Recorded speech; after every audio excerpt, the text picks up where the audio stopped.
All right. We are looking at the Greco-Roman background of the New Testament, and we are looking at the last topic under religion, and that is astrology. Astrology is a teaching that the stars control human destiny. It began in Babylonia, and during the conquest of Alexander the Great was introduced to the West. Alexandria was the center of the study of astrology. And it was there that it was practiced as a pseudoscience, a false science. This pseudoscience could be quite technical and sound very impressive. The following is a fragment of a technical astrological work from the late 2nd or 3rd century.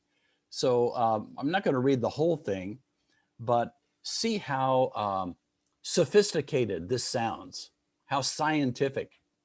If in addition, Mercury is in conjunction and Saturn is irregularly situated from an unfavorable position, if at the same time Mars is in the opposition to Saturn, the aforesaid position being maintained, he will destroy profits of transactions.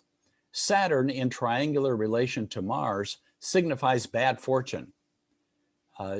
Jupiter in triangular relation to Mars or in conjunction makes great kingdoms and empires. Venus in conjunction with Mars causes fornications and adulteries. If in addition Mercury is in conjunction with them, they in consequence make scandals and lusts. And you can go on. Pretty impressive, huh? Well, yeah, I guess it's impressive, but actually it doesn't amount to anything because it's not real. It's pseudo. It's a false science.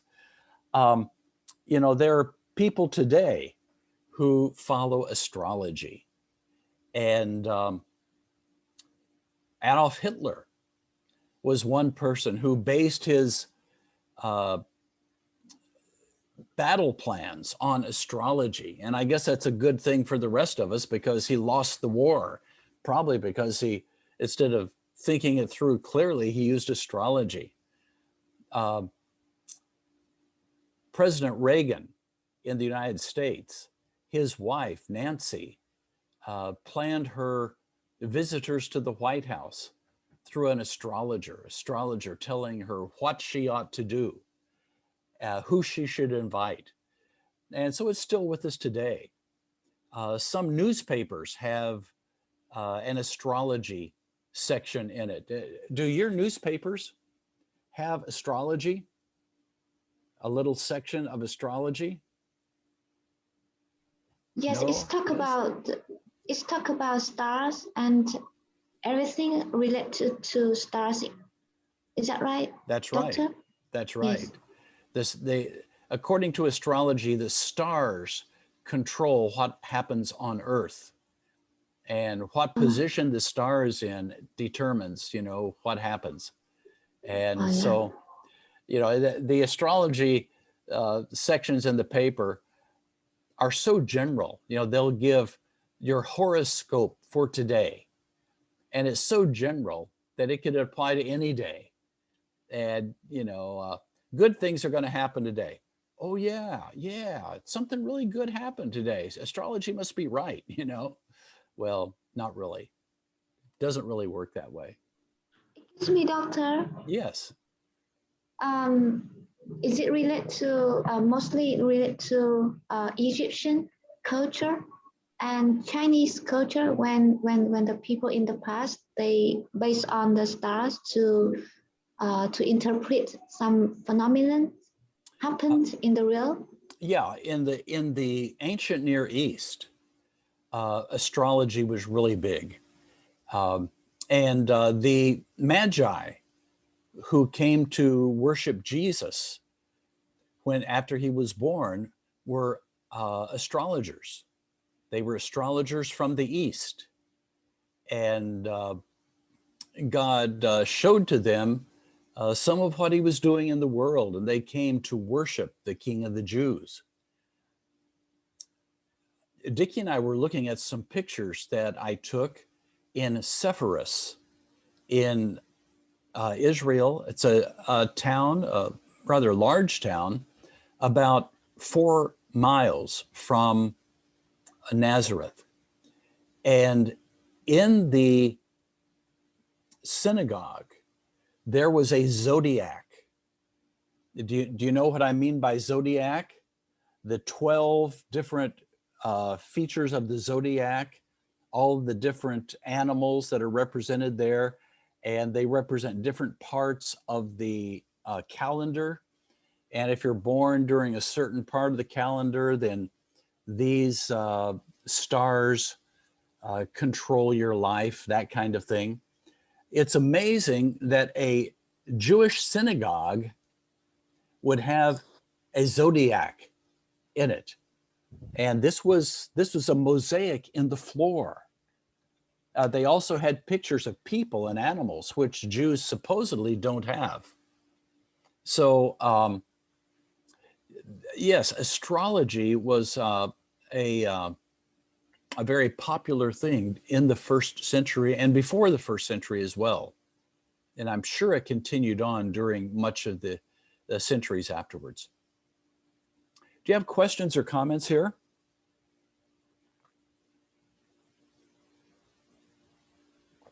Excuse me, sir. Yes. In Bhutan, according to the Buddhism, the zodiac sign is really, really important. They always follow that. Oh, really? I was So not familiar with that. Yeah, even on the newspaper every morning, it will talk about like tomorrow what will be good. I mean, good for what and bad for what. We have to see that. Even to go Okay. to the office, okay, that this day is good, and then you can start this. Even to start the business, we have to see that astrologer or whatever. Wow. Wow, that's amazing. Yeah. So they're really bound by superstition. It sounds like. Yes. Yes. You know, Christians in America, some of them also read the horoscope. It's sort of a fun thing. You know, they don't really believe that the horoscope says anything is true, but you know, just read it, see what it says, that kind of thing. But yet it's so general, you know, that it could apply to anybody's life. And who knows whether it's a good day or a bad day to go to the office, you know, depending on what your horoscope says. So, yeah, I didn't realize that it was so important in Buddhism. Even if we meet with an accident and the astrologer will say, "Oh, today is bad day for you. Who told you to go? You could have consulted to like this." Even when we fall sick, they will say, "Oh, in this day, actually, you shouldn't be starting, or you shouldn't be eating this and that." Lots of beliefs in the country. Yeah. Just like the Chinese are bound by numbers, you know. 4 is the bad number. You don't do anything on the fourth day of the fourth month, you know, or the fourth year, you know, that kind of thing. But 8 is the really good one. So, you know, if you're in a hotel, you don't go to the fourth floor. And a lot of hotels don't have a fourth floor. They'll go from 3 to 5 or from 3 to 3A to 5. Some don't have a 14th floor, and some don't have a 13th floor for the Westerners, because 13 is supposed to be an unlucky number. So, yeah, many people's lives are bound by superstition. Yeah, I appreciate you sharing that with us, Namgay.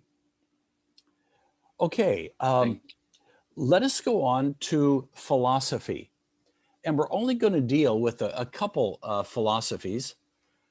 Philosophy has been defined as the attempt to correlate all existing knowledge about the universe into systematic form and to integrate human experience with it. Philosophies are based on reason, not revelation. And over the centuries, philosophies have impacted the church to a greater or lesser degree since the time of the New Testament. But they were not part of the original teaching of the Bible. The writers of the Bible used terms that were used in philosophy, but they didn't get the content of their teaching from philosophy. They rather got it from revelation. The first philosophy I want us to look at is Platonism. Plato was a pupil of Socrates, and he lived in the 4th century before Christ. His philosophy taught that for everything on earth, there was a perfect idea. The real is the heavenly world of ideas, and everything on earth is only a shadow of the real. This idea world has an objective existence, real existence, and the material world is only a dim reflection of it. This concept led to Platonic dualism, the idea that the unseen world is good and the material world is evil. Therefore, the goal was to escape this material world. The way to escape comes from reflection, meditation, and asceticism. Salvation comes through knowledge, while ignorance is sin. Plato explained his ideas in the allegory of the cave. He says that all mankind is like prisoners in a cave. They are chained so that they cannot move and can only look in front of them. Behind their backs is a low wall, and behind that, the mouth of the cave from which light comes in. Above and behind them is a fire blazing, and in front of them is the inside wall of the cave. On the wall behind them are men and animals and statues which they have never seen. All the prisoners can see are the shadows of the figures silhouetted on the wall in front of them. The figures are distorted and not at all like the real figures on the wall. But since all they know are the distorted reflections, they think that that is reality. If someone should escape and go to the outside, at first it would be painful on his eyes because of the great light.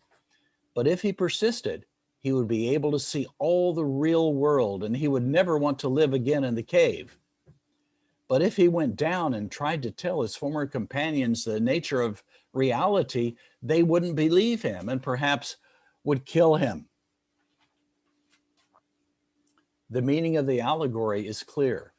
The prisoners in the cave are the people of the world. The figures on the wall behind them are the realities of the heavenly world of ideas. The distorted figures reflected on the wall in front of them are the material objects we see on earth. The person who escapes and returns with the truth about the real world is the philosopher. So release from this comes through death. They had a saying, soma sema, the body is a tomb. Freedom comes from being released from the body, according to Platonic philosophy. Now, that is not biblical teaching.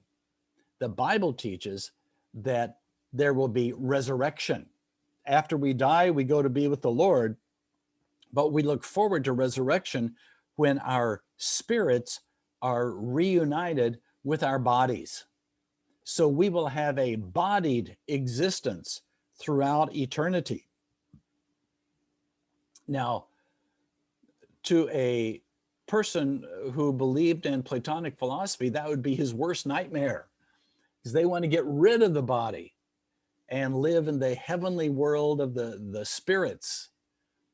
But this we call the immortality of the soul.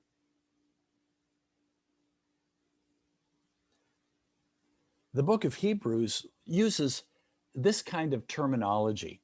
The law is only a shadow of the good things that were to come, it says, not the realities themselves. And here is an illustration of Plato's cave. So you see in the lower part there, the prisoners. They can only look ahead of themselves, and all they see is shadows cast on the wall. Coming in from behind them, there is some light, diffused light from the outside, and a fire. And there's a roadway where puppet showmen perform. So there are animals and people up there, but they have never seen those. All they have seen are the shadows on the wall.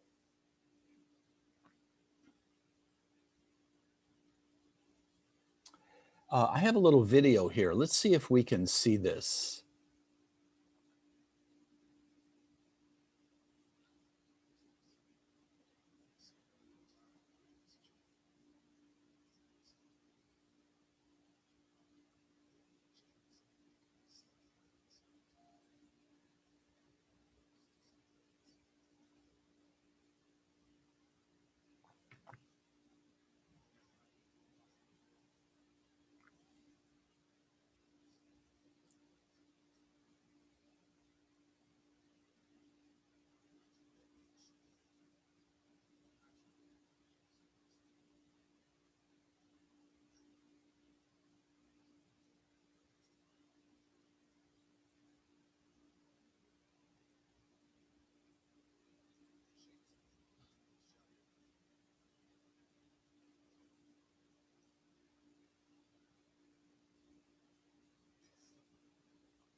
All right. Platonism says the material things that you can touch, see, hear are at best of no importance and at worst evil. And so you want to get rid of the material and you want to concentrate on the spiritual, the immaterial. And this is not a biblical teaching. It may sound like it's biblical, but it is not, because there are some people who believe that. But the Bible doesn't teach that creation is bad. In fact, it teaches that creation is good. And we see that in the Old Testament. We see it in the New Testament. We need to enjoy the things that God has supplied for us, according to Paul. And if you really take this to an extreme, you would say that there is no resurrection. Because why would you want to have a material body when it's evil? You want to get rid of the body. Maybe that's what was going on in 1 Corinthians. Those who were denying the resurrection of the body. Okay? Now, coming from Platonism is another form called Gnosticism. The form of Gnosticism of which we know the most grew out of Platonism. Its name comes from the Greek word for knowledge, gnosis, because it promised salvation through knowledge.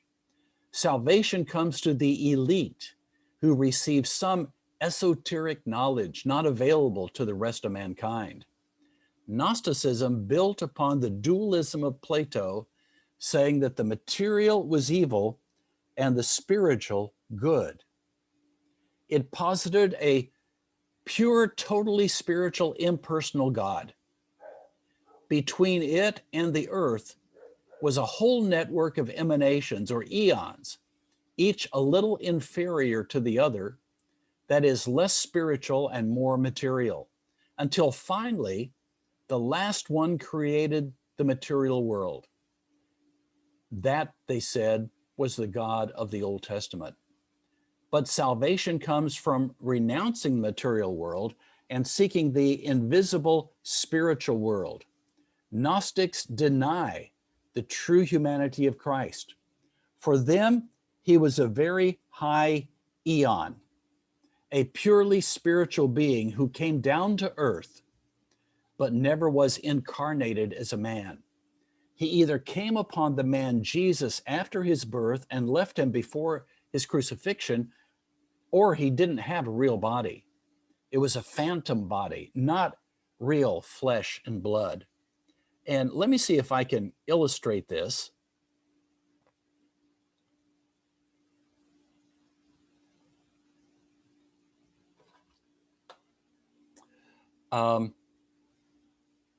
Let's say here, this represents the great spiritual God, purely spiritual.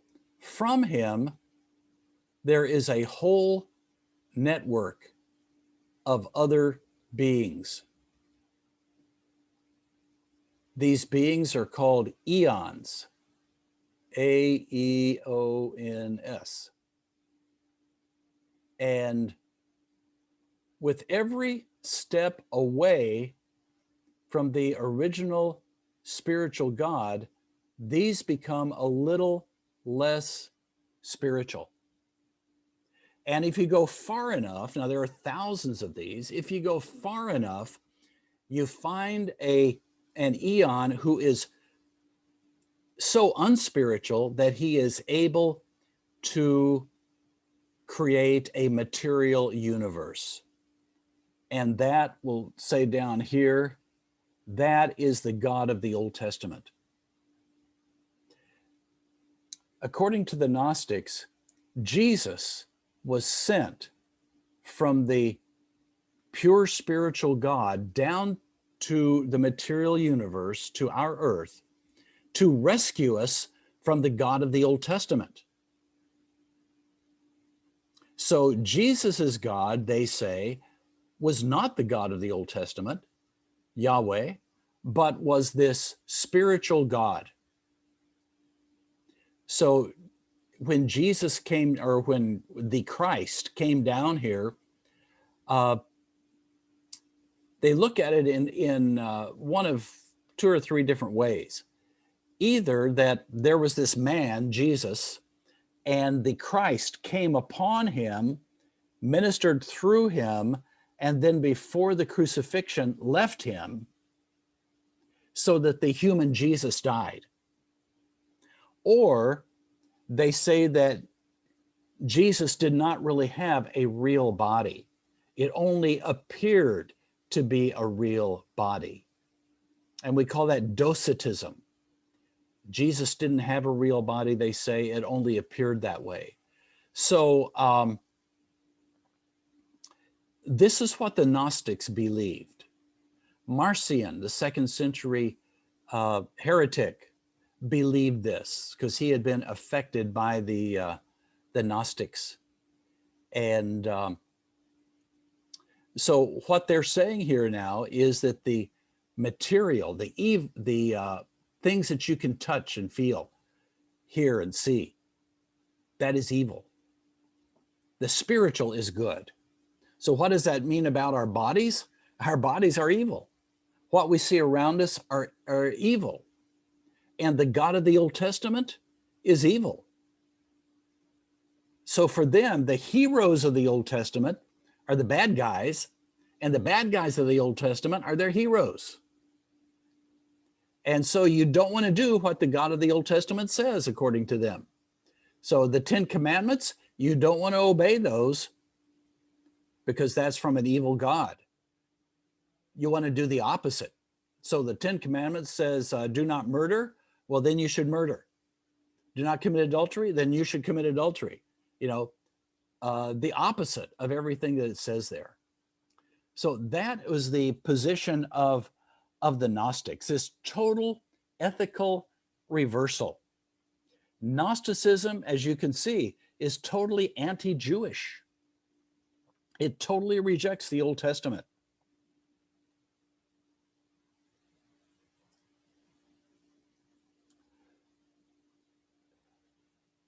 Okay, let me go out of this.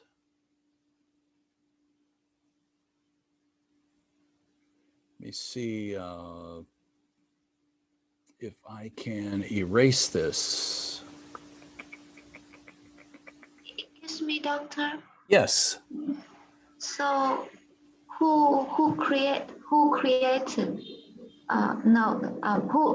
was the author of Gnosticism?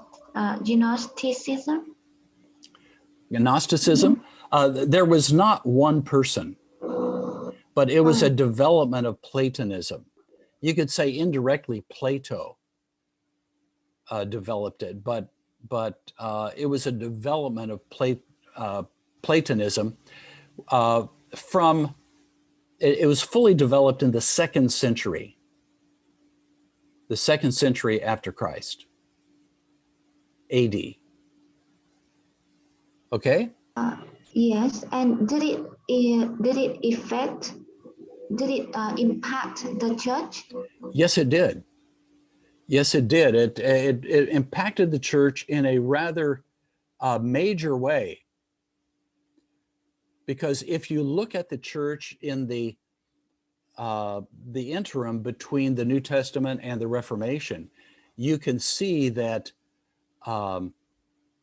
this idea of the spiritual being good and the material being evil had an impact upon the church, which is still with us today.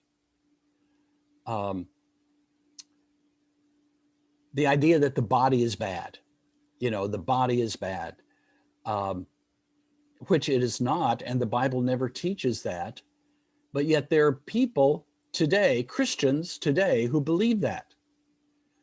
The spirit is the good part of us. The body's the bad part. Well, no. And Jesus didn't come simply to save our souls. He came to save us as people. We are people, body, soul, and spirit. And yes, so it did impact the church. We need to keep that in mind, when we look at what people today believe about what is right and what is wrong. Yeah, so there was an impact. Now, what I want us to do is to look at,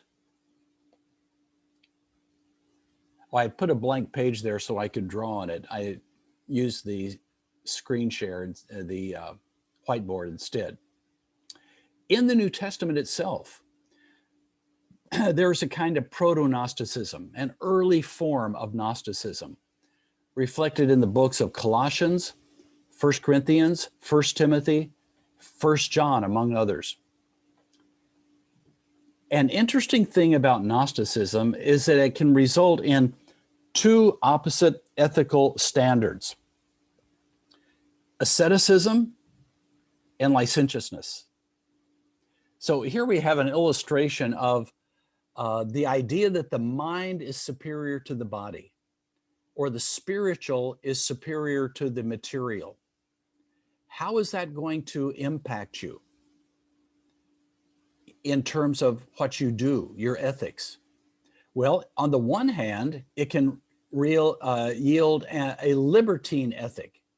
That is, it can result in licentiousness or self-expression. And it says, since the body is of no account, it doesn't matter how you use it. Do with it what you want. So, you know, body doesn't matter. So you want to live a wicked life? Go ahead. As long as your spirit's right, you know, as long as your spirit's right, that's what counts. Doesn't matter how you use your body. Okay, that's one outcome of a libertine ethic, or excuse me, the mind superior to the body. The other is a rigorist ethic. This is characterized by asceticism or self-denial. And it says, since the body is evil, either repress it or at least do not gratify it. So do not have pleasure in your life for spiritual reasons. You've got to not give your body any pleasure because it's evil. So do not allow it to have any pleasure. Now, if we look at the book of 1 Corinthians and look at chapter 6 and chapter 7, we see both of these attitudes there in the same church. In chapter 6, there were men in the church who were going to prostitutes.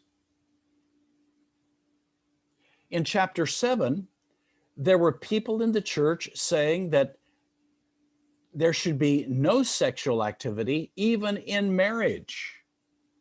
How can you have both of these in the same church? Well, probably it's two different responses to the same kind of belief, that the mind is superior to the body, that the spiritual is good and the material is evil.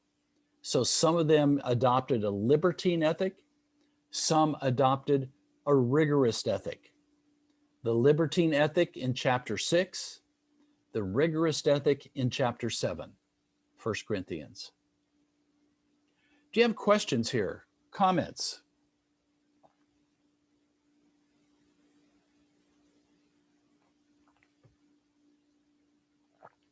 All right.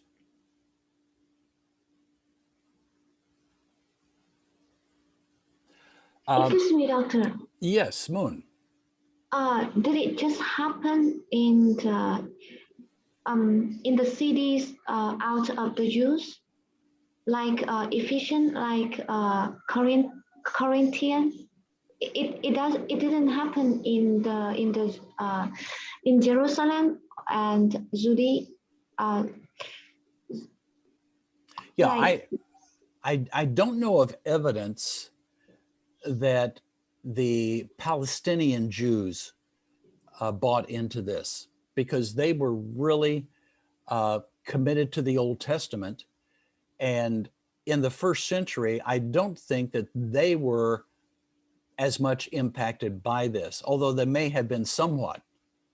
But they were completely dedicated to the teaching of the Old Testament, either by Jews or by Jewish Christians.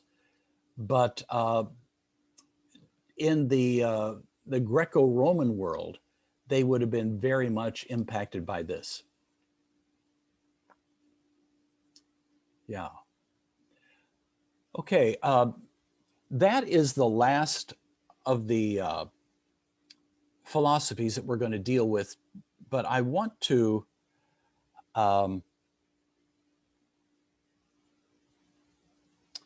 go down and give you a quote from N.T. Wright. And I don't have this in PowerPoint. It is on Moodle. And I want just to read this for you and listen carefully, because I think that it may be helpful.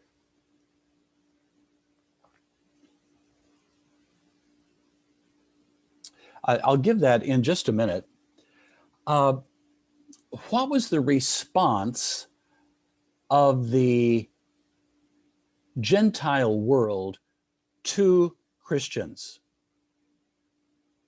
Now, in our world today, if you're a Christian or if you're a Buddhist or if you're a Hindu or an atheist, at least in America, it's not going to make all that big a difference socially in terms of being ostracized, people hating you, trying to kill you, and that kind of thing.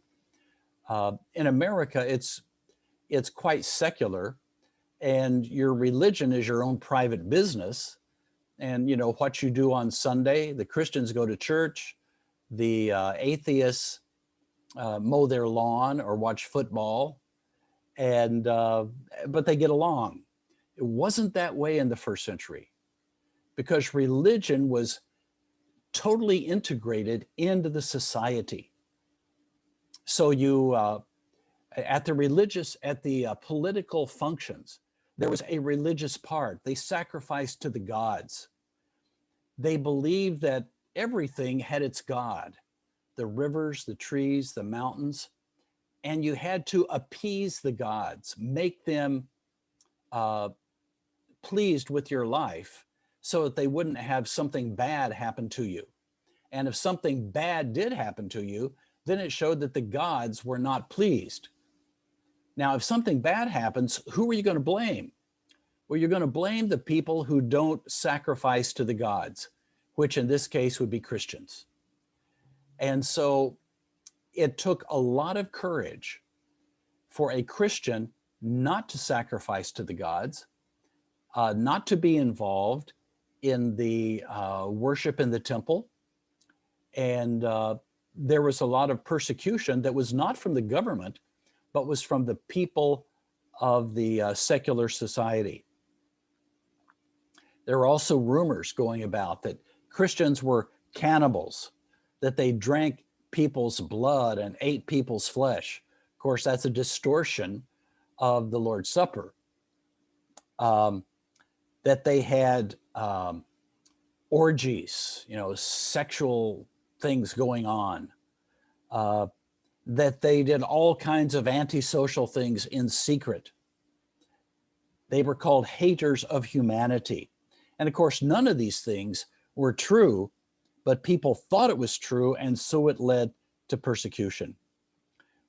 There are those who say that when Christianity came along, the world was ripe for Christianity.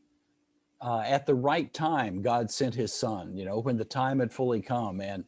And so the world was just ready for Christianity. So all they had to do was preach, and then the world just listened, and they all became Christians. It's not exactly the way it happened. And so I want to read you this quote from N.T. Wright. He says, "Christianity did not spread by magic. It is sometimes suggested that the world was, so to speak, ready for Christianity. Stoicism was too lofty and dry. Popular paganism, metaphysically incredible and morally bankrupt. Mystery religions, dark and forbidding. Judaism, law-bound and introverted. And Christianity burst on the scene as the great answer to the questions everyone was asking. There is a grain of truth in this picture, but it hardly does justice to historical reality. Christianity summoned proud pagans to face torture and death out of loyalty to a Jewish villager who had been executed by Rome. Christianity advocated a love which cut across racial boundaries. It sternly forbade sexual immorality, the exposure of children, and a great many other things which the pagan world took for granted. Choosing to become a Christian was not an easy or natural thing for the average pagan. A Jew who converted might well be regarded as a national traitor. Even slaves, who might be supposed to have less to lose than others, and hence to appreciate an elevation of status through conversion, might face a cost. As we saw, Pliny thought it normal to interrogate with torture slave girls who happened to be part of the early Christian movement. We have no reason to suppose that interrogation under torture was any easier for a young woman in the 2nd century than in the 20th or 21st. Why then did early Christianity spread? Because early Christians believed that what they had found to be true was true for the whole world. The impetus to mission sprang from the very heart of early Christian conviction. If we know anything about early Christian practice, it is that early Christians engaged in mission, both to Jews and Gentiles. The irresistible expansion of Christian faith in the Mediterranean world during the first 150 years is the scarlet thread running through any history of primitive Christianity. This missionary activity was not an addendum to a faith that was basically about something else. For example, a new existential self-awareness. Christianity was never more itself than in the launching of the world mission. Justin tells of his meeting with an old man who talked to him about Jesus. Pliny speaks of the poison of Christianity spreading into villages and countryside.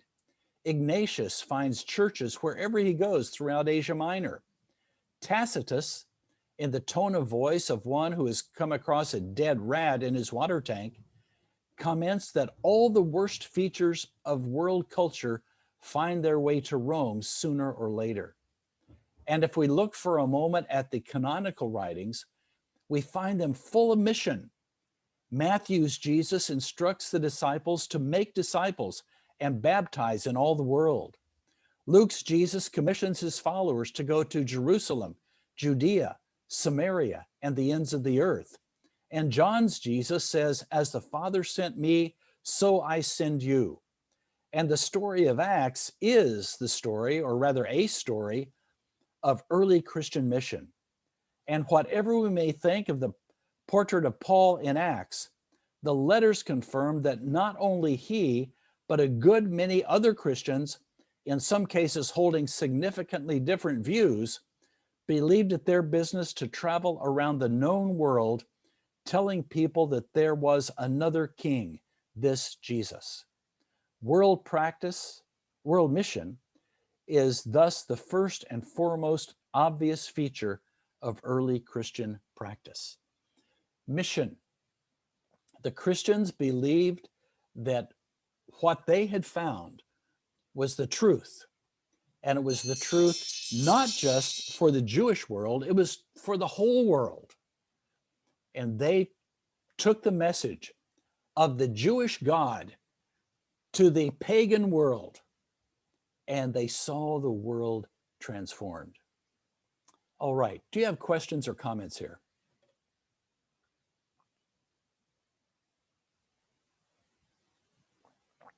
All right. If not, it's time to take a 10-minute break, and we will end this chapter here. And when we come back, we will look at tools for New Testament studies. Okay, have a good break. Yes.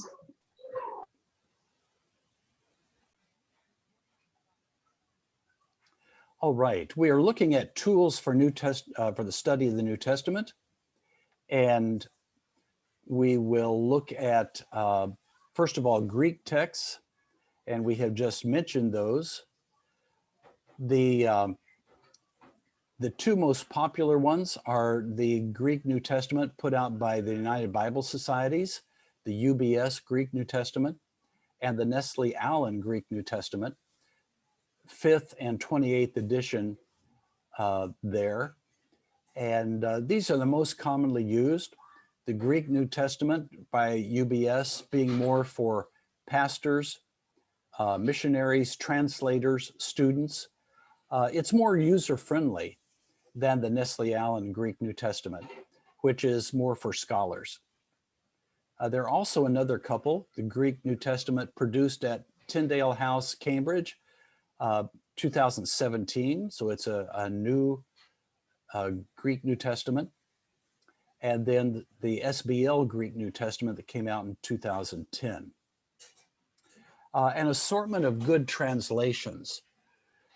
As you study a passage, it's good to read it in several different translations. And this is a suggested list. I've adapted this from Gordon Fee's New Testament exegesis book. The King James Version is the granddaddy of them all. When I grew up, that was the only one that was used, at least by conservative Christians. Everybody read the same thing, they memorized the same thing, and then other translations started coming in. And now, in the last couple years, there have just been a huge number of translations. The NASB, New American Standard Bible, has been popular, and it has just come out in a new revision in 2020. It tries to stick very close to the Greek, so it doesn't read really smoothly. The NRSV, the New Revised Standard Version, is a revision of the Revised Standard Version, and it's a good translation. It is done by liberals as well as conservatives. It's too liberal for some people, I think, but it's a good translation, one of the better ones. The NIV, New International Version, currently in the 2011 edition. For my pick, this would be my pick. You know, I teach exegetical courses here at APTS, and as I go through, and I've always used the NIV, but before the 2011 came out, I would have to say on certain verses, you know, the NIV got it wrong here. They missed it. And this is the way I believe it should be. There were several of those kind of places. When the 2011 came out, I think probably every place where I said that, it had been changed to what I said it ought to be. Now, they didn't get that information from me, but I agreed with them beforehand because they changed it to what I thought it should be. So I'm a fan of the NIV 2011. The Good News Bible is a good translation. It was originally made as an evangelism tool. It's made at, I believe, like a 6th grade reading level and easy to understand. And it is a good translation, also called Today's English Version. The Revised English Bible is a British translation. And so unless you read British English, you may have a hard time with it. I once decided I was going to use the New English Bible, of which this is a revision, for my Bible reading for the year. And I made a whole list of words and phrases that I didn't understand because I don't speak British English. The New Jerusalem Bible and the NAB, the New American Bible, are both Roman Catholic translations, but they are both good translations. The ESV has become popular among some people. It is a conservative work. It is a revision of the Revised Standard Version, although trying to make it a little more maybe conservative. If you believe in women's equality, you're probably not going to want the ESV because they want to draw the line on that kind of thing. And it's interesting comparing the NIV and the ESV in verses that have to do with women, and you'll see a marked difference. On Moodle, there is a document called Why the English Standard Version, ESV, should not become the Standard English Version. And it is a critique of the ESV. I think you might enjoy reading it, especially if you're thinking about using the ESV.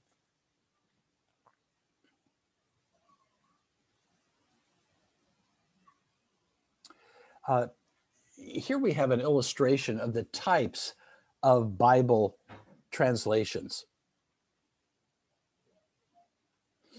On the left side, we have the very literal.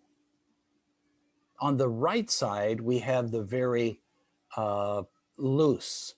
So we go from word for word translation through thought for thought to paraphrase. And on the far left, we have interlinear, and that is a Greek New Testament with a translation of each word written above it. And then we have the NASB, the Amplified, the ESV, the RSV, and going on. The NIV is just about in the middle, along with the New Living Bible.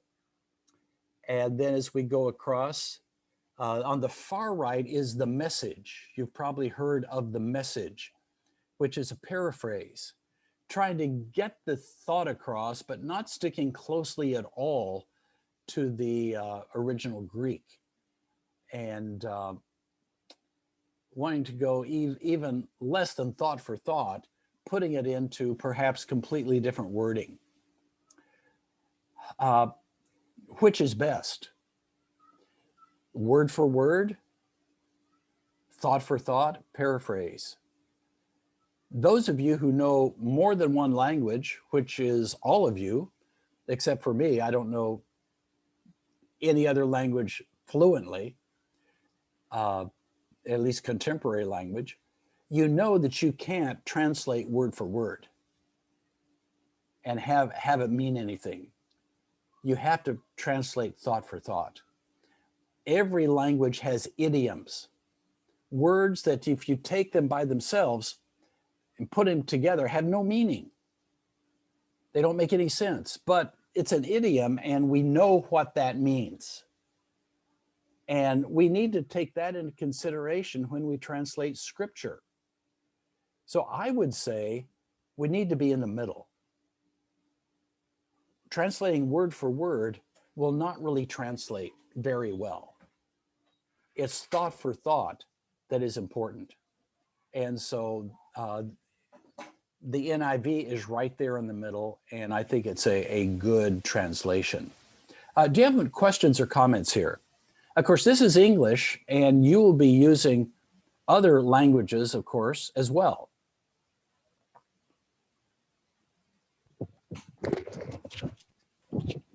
Sir, question, sir. Yes. It is true that, like, as we do Bible study or as we exegete or do the, like say, a word study, it is good to use the King James Version. And then, sir, how about when we preach? What is a good version you can recommend as we deliver the word to the people? Now, I believe the NIV communicates well, and it's a quite accurate translation. It's not perfect, and none is.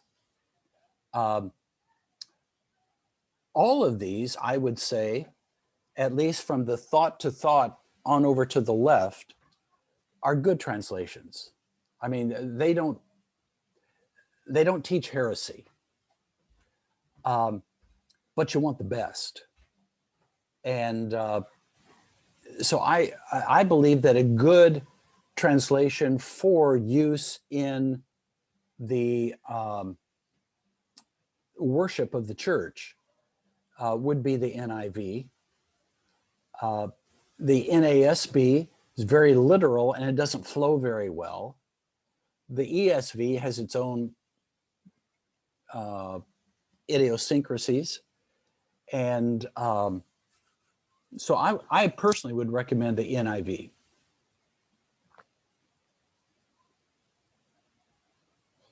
Any other questions? Thank you, sir. Thank you, sir. Yeah. All right. Good Bible dictionaries. This is an important tool that you're going to be using. And I list several here. The Anchor Bible Dictionary. It's in 4 volumes. It's an excellent dictionary, except that it tends to be on the liberal side. So on some questions, it would be perhaps too liberal, but overall, it's a very good dictionary. The NIDB, New Interpreter's Dictionary of the Bible, is a revision of the IDB, which was one of the standard dictionaries of the Bible when I was in seminary. This is a revision of it, and it can be a little more liberal than we would want, but not bad. The ISBE, International Standard Bible Encyclopedia, is a very good conservative Bible dictionary.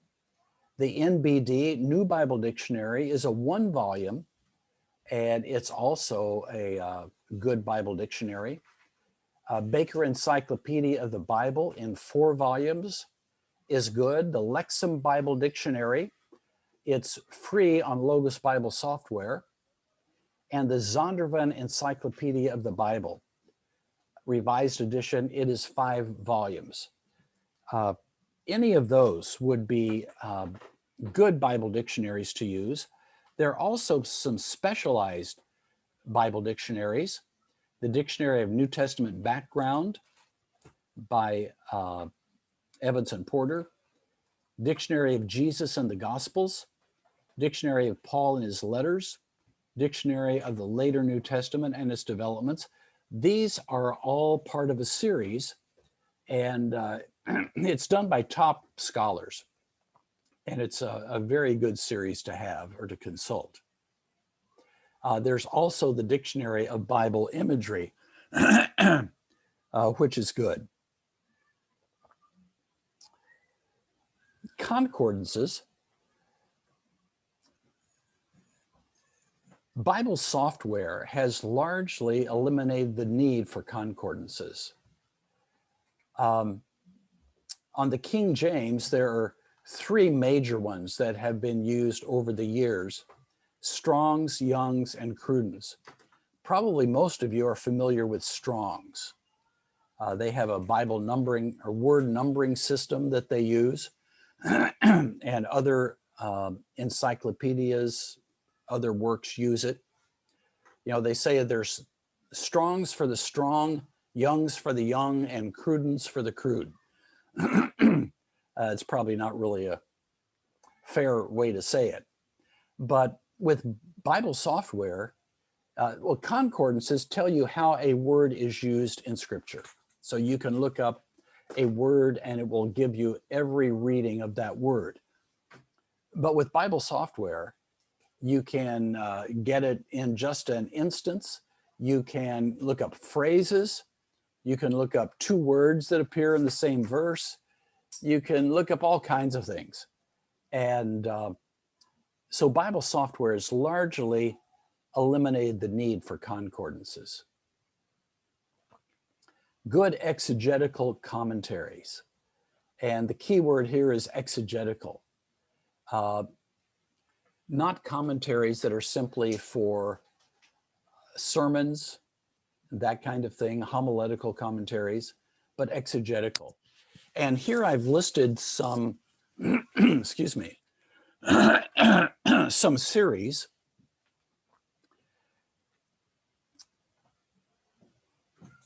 And these are on the New Testament. Some of them would apply also to the Old Testament, but in the series, not all the volumes are equal. So you can't just buy one series and think, I've got all the best commentaries on every book of the Bible because I got the series.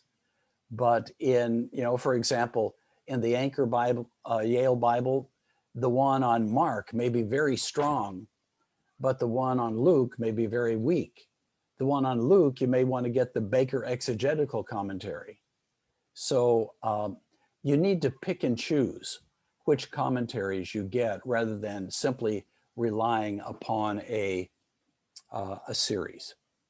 And I'm not going to go into all of these, but one thing that you might want to do in choosing a commentary is go on to bestcommentaries.com online, and they list the ones that they think are the best. It is a conservative evangelical website, and probably Lutheran in their leaning, traditional, and which probably is good. And so you may want to go to bestcommentaries.com. Do you have any questions here?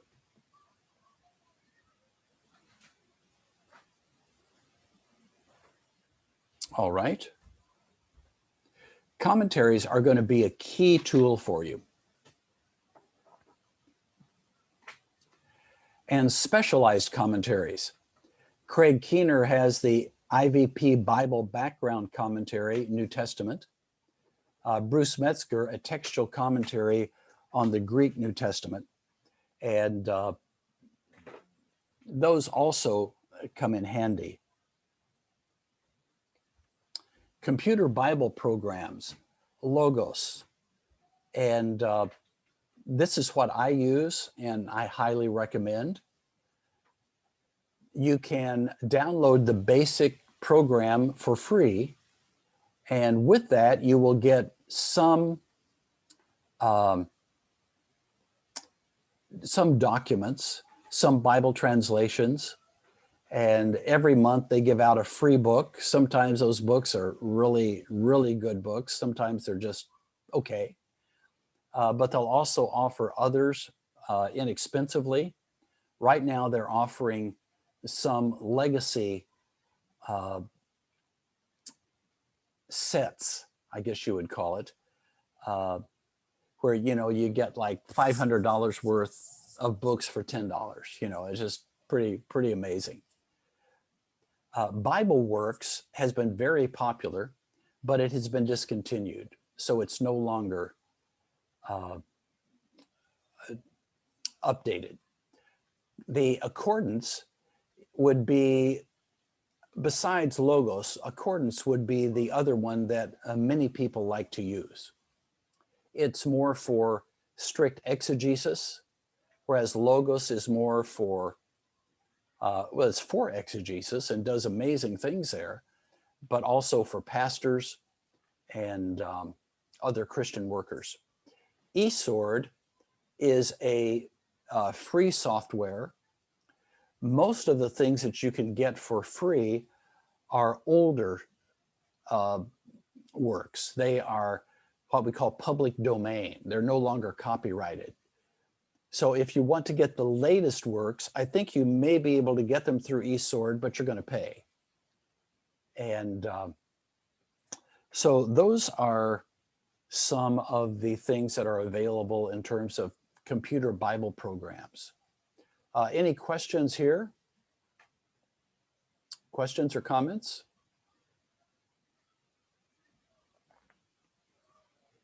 All right. Theological dictionaries. Perhaps the greatest linguistic tool that has been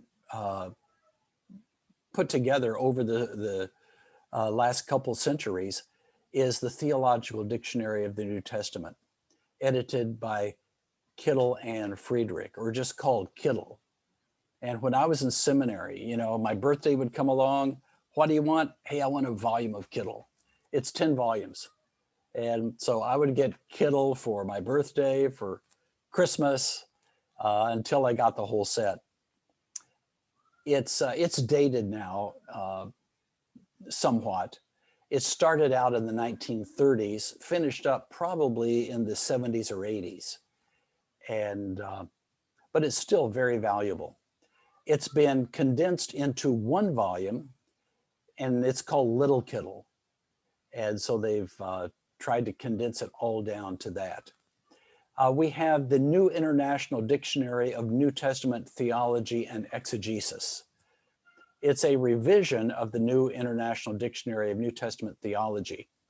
And the latter one was the one that I used when I was in seminary. It's now been revised, and it's also a good tool to use. There's also the New Dictionary of Biblical Theology. In terms of lexicons, If you're going to be working with the Greek, the lexicon by Bauer is it's a must-have if you're going to be doing Greek exegesis. It's expensive. It'll cost you at least $100, but it's something that you need to have. I told my Greek class when I was teaching Greek 3, if you have to sell your firstborn to get the money to get it, go ahead and do it. Now that's an exaggeration, okay? But it is the best Greek lexicon. We also have Lu and Nida, which rather than going from A to Z or alpha to omega, takes it by word groupings, definitions, and to make it easier to compare different words that have similar meanings.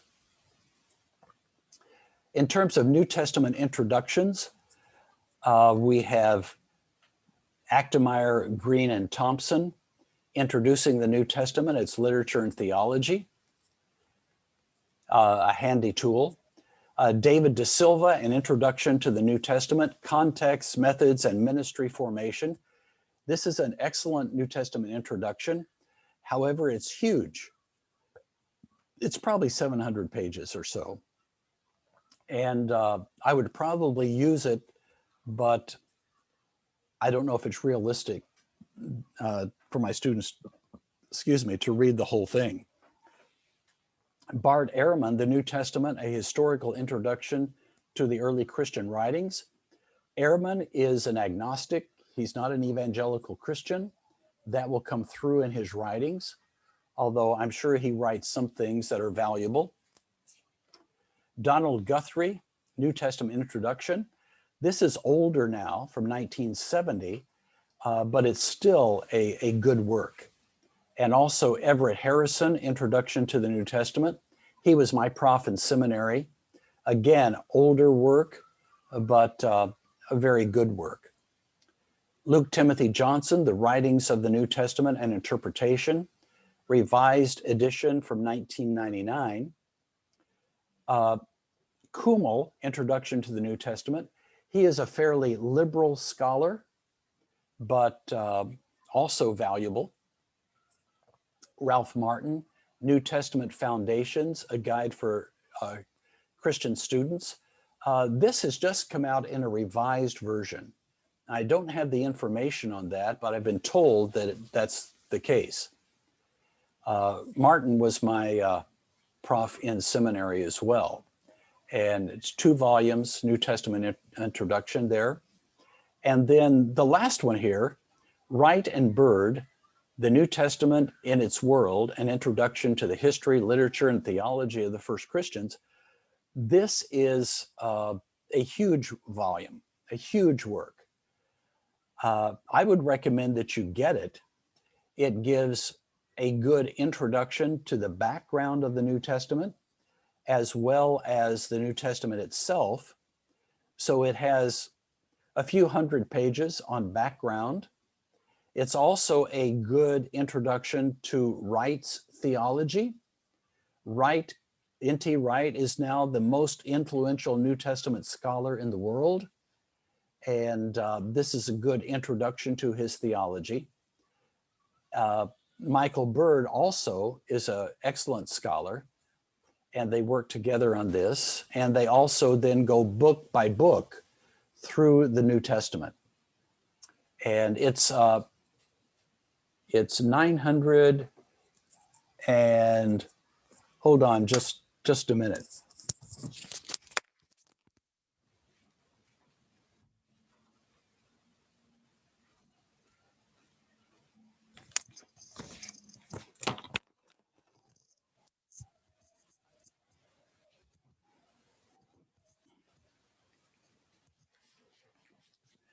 Okay, this is the book, and you can tell I've read it quite a bit, and it is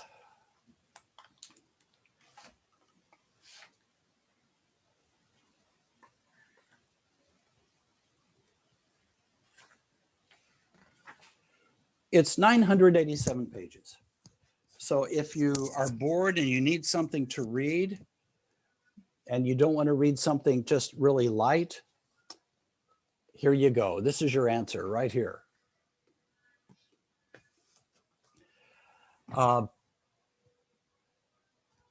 Okay. A tool that you will need for studying the Gospels are gospel parallels. And let me just list 3 here.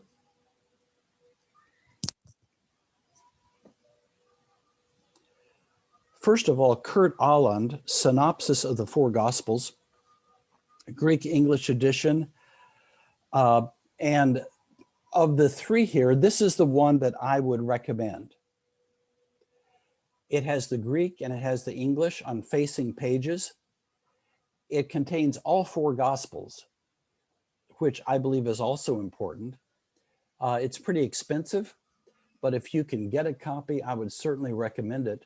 The second one, the Synopsis Quatuor Evangelorum, is Greek. So it's totally in Greek and not in English. The third one, Throckmorton, is in English. It's in the New Revised Standard Version. It contains the first 3 Gospels.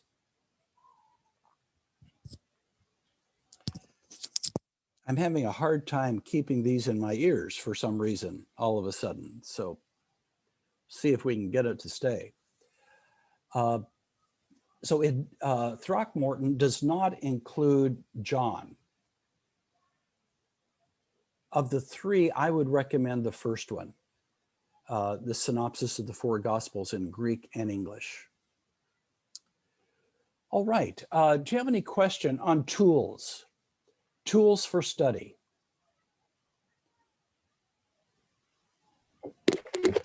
Sir, question, sir. Yes. Is this some books are available through Amazon, or let's say if we're thinking of buying, where do you think we can buy, yes, sir, or purchase? Yes, I think they would probably, almost all of them, be available on Amazon. I know that some of them are because that's where I bought mine. You could probably get a lot of them on Kindle version. Probably not all of them, but some of them. Many of them are available in Logos. I can't say about the other Bible software products, but most would be available in Logos.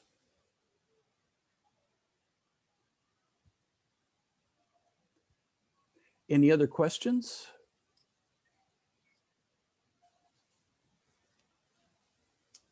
All right. If not, we will go on.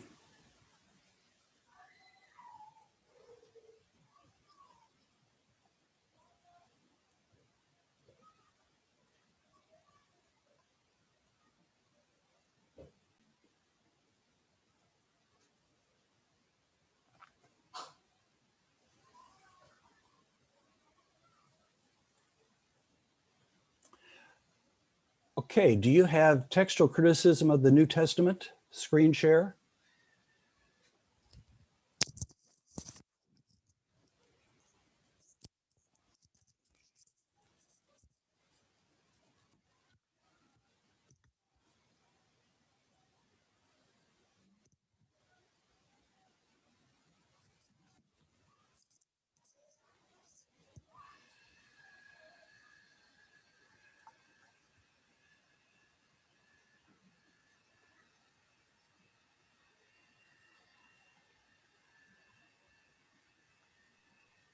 Yes, doctor, we see your screen.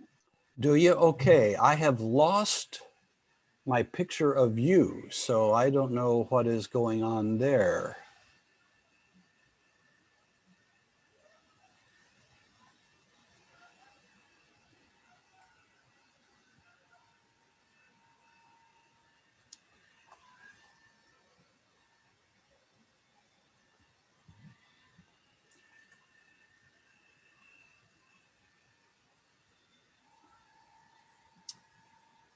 All right, hold on here. Let me see what Okay, I am here now. I see myself and I see you.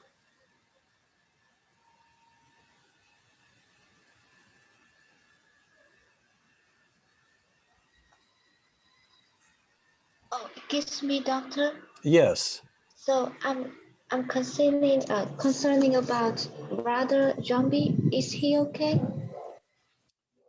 Zampi. Yes, because he doesn't study today. That's So right. Yeah, I next, shared about him before you got here. He's asked prayer for his father, and he sent me a picture of his father, who is down with COVID and really needs prayer. And so, yes, we need to pray for Zampi's father, for Zampi as well, but for his especially for the health of his father. Yeah.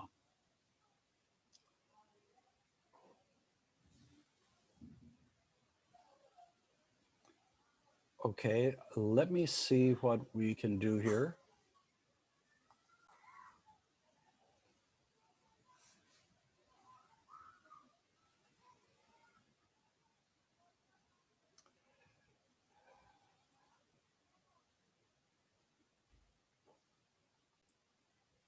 I'm sorry about this.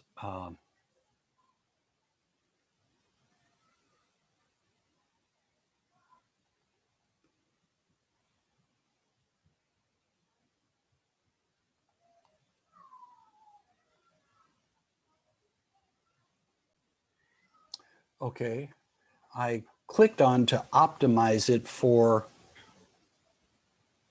a video because I will be showing a video, but when I do that, then I can't see you. So, and I don't have the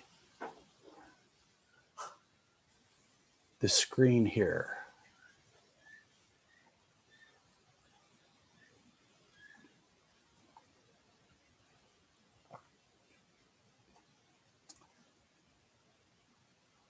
So please bear with me as I try to get this set up.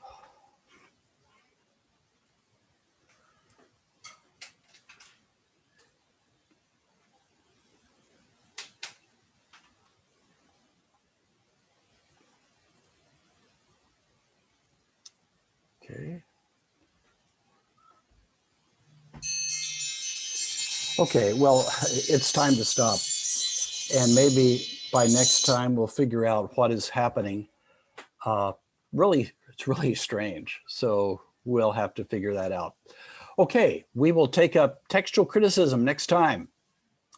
You have a good day for the rest of it, and we will see you. Now, I have asked you to go into the chat and write down the topic of your paper. So go down, find my name, send it to just me, and then I will know what you're going to be writing about, even if you've already sent it by email. Okay? Thank you. Lord bless you, and we will see you next time.